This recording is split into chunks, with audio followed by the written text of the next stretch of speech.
नमस्कार साथियों, फिर एक बार स्वागत है आपका आपके अपने चैनल ज्ञान पे ज्ञान, get your M now.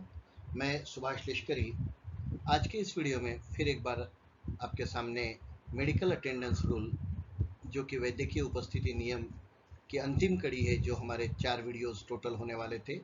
3 video मैं ऑलरेडी यूट्यूब पे पब्लिश कर चुका हूँ, जिसकी लिंक आपको मेरे इस वीडियो में मिल जाएगी। तो आज इस कड़ी का अंतिम वीडियो हम देखेंगे मेडिकल अटेंडेंस रूल्स के बारे में। आप सभी जो लोग ओएस, यूडीसी, एलडीसी, एओ की एग्ज़ाम के लिए भर चुके हैं वो जानते होंगे कि 11 मई को एग्ज़ाम की डेट आ चुकी है। तो चलिए शुरू करते हैं आज का हमारा ये वीडियो। अगर अभी तक आपने मेरे चैनल को सब्सक्राइब नहीं किया है तो इसको सब्सक्राइब करिए, शेयर करिए, ताकि आप जैसे और भी परीक्षा की जानकारी चाहने वालों का फ़ायदा हो सके। तो चलो दोस्तों शुरू करते हैं आज का हमारा पहला सवाल मेडिकल अटेंडेंस रूल से। तो आज का हमारा पहला सवाल है, which of the following criteria is necessary for a permanently disabled dependent brother to avail medical facilities under CS medical attendance rule. मतलब निम्नलिखित में से अगर कोई डिसेबल्ड डिपेंडेंट ब्रदर है, परमानेंटली डिसेबल्ड ब्रदर है, तो उसको कौन सा क्राइटेरिया लगेगा। Number 1, he should ordinarily reside with the government servant. वो गवर्नमेंट सर्वेंट के साथ रहना चाहिए। रिसाइड मतलब वो रहता होना चाहिए। दूसरा, he should be unmarried and Holi dependent on the government servant. मतलब वो कोई कामकाज न करता हो, पूरी तरह से आश्रित हो गवर्नमेंट सर्वेंट पे।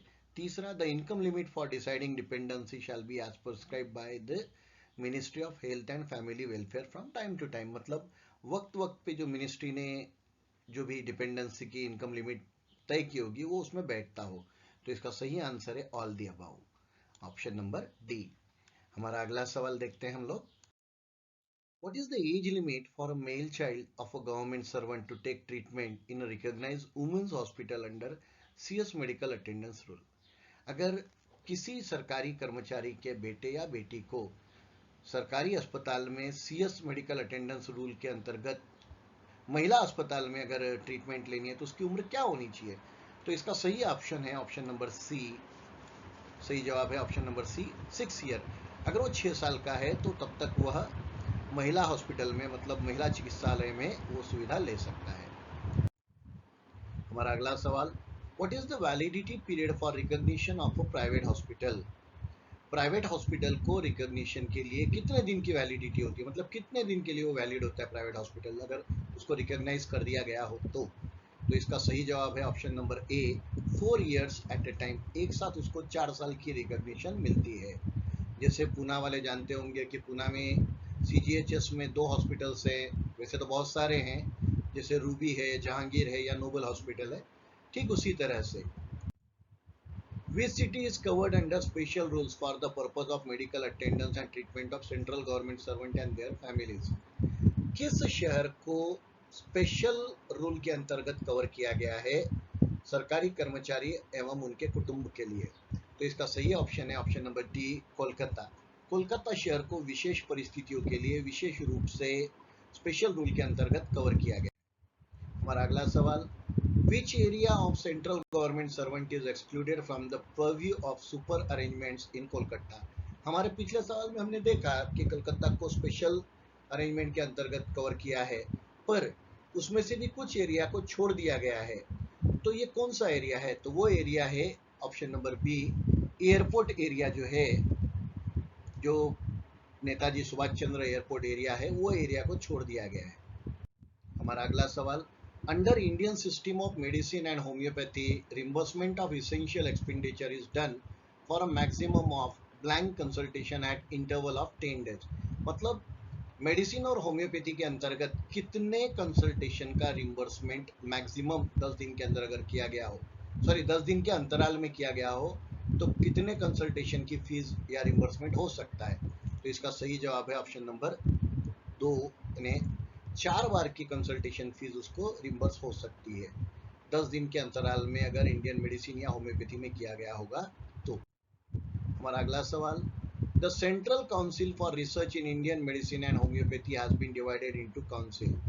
जो सेंट्रल रिसर्च काउंसिल है इंडियन मेडिसिन और होम्योपैथी को कितने विभागों में डिवाइड की गई है, तो इसका फिर से आंसर है ऑप्शन नंबर सी 4 हमारा अगला सवाल, can a government servant and members of his family claim TADA for obtaining appropriate medical attendance or treatment?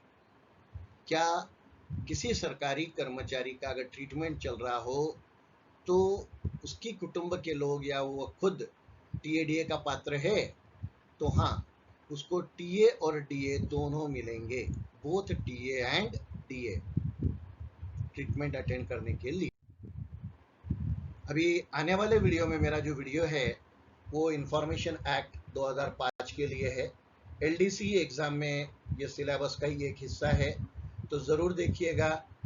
आते 2-3 दिनों में ही मैं ये वीडियो पब्लिश कर दूंगा, तो ध्यान से देखिएगा और हो सकता है तो अपने साथियों में भी इसको शेयर कीजिएगा।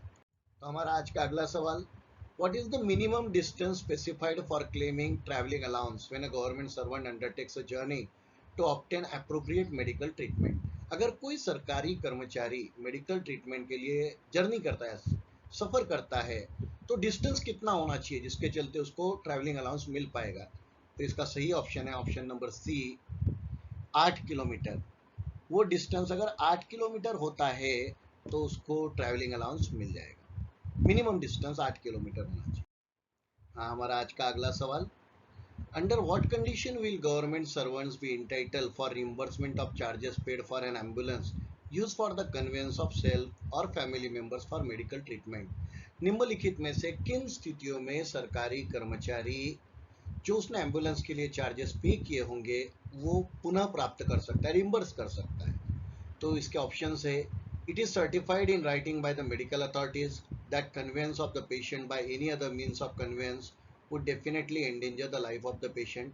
कि अगर कोई सरकारी यानी मेडिकल अथॉरिटी लिख दे कि भाई दूसरे काय से भी लाने में पेशेंट की जान को खतरा था, या if the ambulance use belong to government और लोकल फंड और a social service organisation such as the red cross society, या अगर वो एम्बुलेंस रेड क्रॉस सोसाइटी की हो या गवर्नमेंट ऑर्गेनाइजेशन की हो, या if the ambulance is use with in the same city, अगर सेम सिटी में एम्बुलेंस यूज की गई होगी तो उपरोक्त तो सभी स्थितियों में उसको जो भी खर्चा लगेगा वो खर्चा उसका रिम्बर्स हो जाएगा, मतलब उसको पूरा। इसका सही आंसर है ऑल दी अब।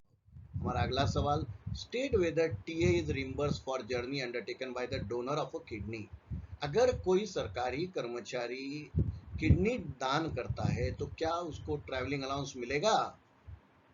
तो इसका सही आंसर है option number D, travelling allowance would be admissible at the rates applicable to the recipient government servant. मतलब जो भी एप्लीकेबल रेट्स होंगे उस रेट के हिसाब से उसको ट्रैवलिंग अलाउंस मिल जाएगा। हमारा अगला सवाल, what is the special railway concession available for a TB और cancer patient who is travelling along for taking treatment? अगर कोई सरकारी कर्मचारी किसी टीबी या कैंसर पेशेंट के साथ जा रहा है तो उसको रेलवे कंसेशन कितना मिलेगा? तो इसका सही ऑप्शन है option number A, single journey ticket on payment of 1/4 in the normal fair due. मतलब उसको सिर्फ चौथाई हिस्सा पेमेंट देकर ही रेलवे में कंसेशन मिल जाएगा।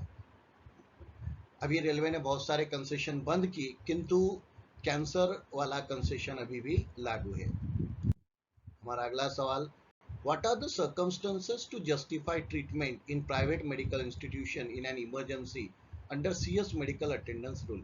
अगर किसी सरकारी कर्मचारी को किन स्थितियों में प्राइवेट मेडिकल इंस्टीट्यूशन में इमरजेंसी कंडीशन में भर्ती किया जा सकता है या वो ट्रीटमेंट ले सकता है, तो निम्नलिखित में से कौन सी बात सही रहेगी? तो एक, एक्सीडेंट के तौर पे, या दूसरा सीरियस नेचर ऑफ डिजीज, तीसरा patient was admitted by others when the beneficiary was unconscious, अगर वो कर्मचारी बेहोश पड़ा है और किसी और ने उसको हॉस्पिटल में भर्ती कर दिया, तो उपरोक्त सभी स्थितियों में उसको प्राइवेट हॉस्पिटल में भर्ती किया जा सकता है, वो वहाँ की ट्रीटमेंट भी उसकी रिम्बर्स हो जाएगी। हमारा अगला सवाल, the AMA should prescribe such quantities of medicine as are necessary and sufficient for treatment of the disease within a period of blank days from the commencement of treatment।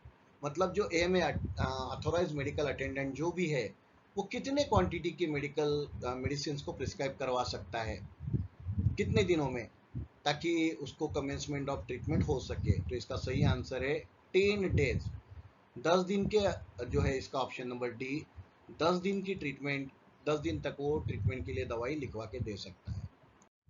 हमारा अगला सवाल, arrange the following sentences in the correct order to enable hassle free reimbursement for a government servant. When you are sick, consult your AMA.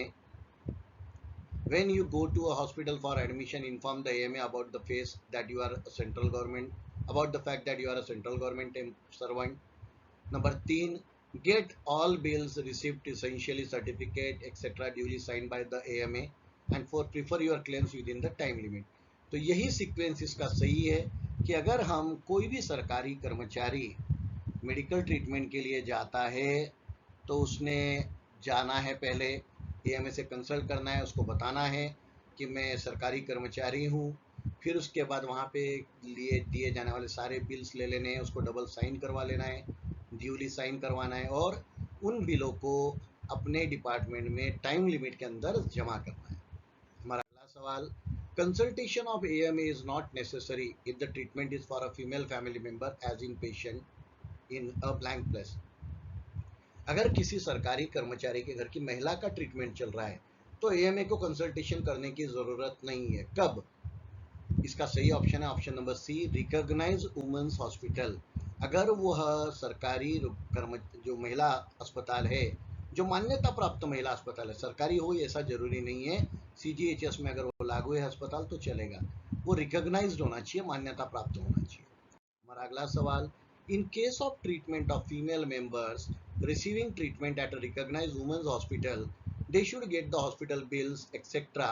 countersigned by or of the hospital authority. तो इसका सही answer है medical superintendent, जो MS है वहाँ का medical superintendent है, उसके साइन लिए हुए बिल्स होने चाहिए। हमारा अगला सवाल, for what purpose should the pay eligibility be taken into consideration for reimbursement of medical expenses under medical attendance rule? तो इसका ऑप्शंस है for special nursing, special attendant, आया चार्जेस, ऑल द अबव। इसको उपरोक्त तो सभी में एलिजिबिलिटी है, सभी में उसको चार्जेस मिल जाएंगे। आप में से कईयों को लग रहा होगा कि कुछ कुछ सवाल बहुत इजी हैं, पर परीक्षा में कुछ सवाल बहुत इजी आते हैं और सहज आने वाले सवालों पे ही अच्छे अच्छे लोगों से गलतियां हो जाती है। इन सभी नियमों की जानकारी होने से आप अपने डिपार्टमेंट में लोग आपको सुनेंगे, समझेंगे कि आपको भी रूल्स पता है, फलां सर को रूल्स मालूम है, तो हो सकता है कि आपका जो डिपार्टमेंट है वो भी कोई भी आपसे जानकारी लेने के लिए आ सकता है। तो ध्यान से इसको देखिए, सुनते रहिए और बार बार रिपीट करने से ही ज्ञान बढ़ता है।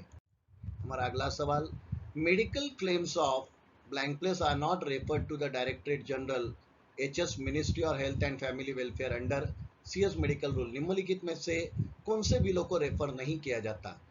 Number 1, employees of the union territory administration, employees of ABS, employees of PSUs. तो इसका सही आंसर है all the above. Public sector unit के अगर एम्प्लॉयज है या यूनियन टेरिटरी के एम्प्लॉयज है तो इनके बिलों को ऊपर में नहीं भेजा जाता, वो अपने लेवल पे सॉर्ट आउट हो जाते हैं। नेक्स्ट, पैथोलॉजिकल, बैक्टीरियोलॉजिकल, रेडियोलॉजिकल और other methods of examination for the purpose of diagnosis should be carried out at, मतलब अगर किसी को पैथोलॉजिकल ट्रीटमेंट करवानी है, पैथोलॉजी से टेस्टिंग करवाना है, बैक्टीरियल टेस्टिंग करवाना है या रेडियोलॉजिकल टेस्टिंग है, तो ये कहाँ पे डायग्नोस करना चाहिए? इसका सही आंसर है option number C, government hospital और लेबोरेटरी। गवर्नमेंट लेबोरेटरी में ही ट्रीट किया होगा तो उसका रिम्बर्समेंट हो जाएगा। हमारा अगला सवाल, if the treatment is expected to be prolonged requiring many consultation and several injections spread over a period of more than 10 days, the patient should be referred to an of a government hospital. कौन सा patient सरकारी अस्पताल में जिसको 10 दिन से ज़्यादा की लॉन्ग ट्रीटमेंट होने वाली है और बहुत सारे इंजेक्शन लगने वाले हैं, तो कौन से ऐसे पेशेंट को गवर्नमेंट हॉस्पिटल में शिफ्ट किया जा सकता है? तो इसका सही आंसर है option number B, out patient treatment. जो आउट पेशेंट डिपार्टमेंट का पेशेंट होगा उसको सरकारी अस्पताल में रेफर कर दिया जाएगा।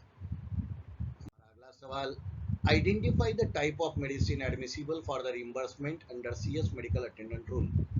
मेडिकल अटेंडेंस रूल में निम्नलिखित में से कौन सी दवाइयों का रिम्बर्समेंट एडमिसिबल है? ए सिद्धा मेडिसिन, बी होम्योपैथिक मेडिसिन, सी आयुर्वेदिक या यूनानी मेडिसिन और डी ऑल दी अबव। तो इसका सही आंसर है option number D all the above. हमारा अगला सवाल, which authority is competent to investigate cases of medical reimbursement involving bribery and corruption?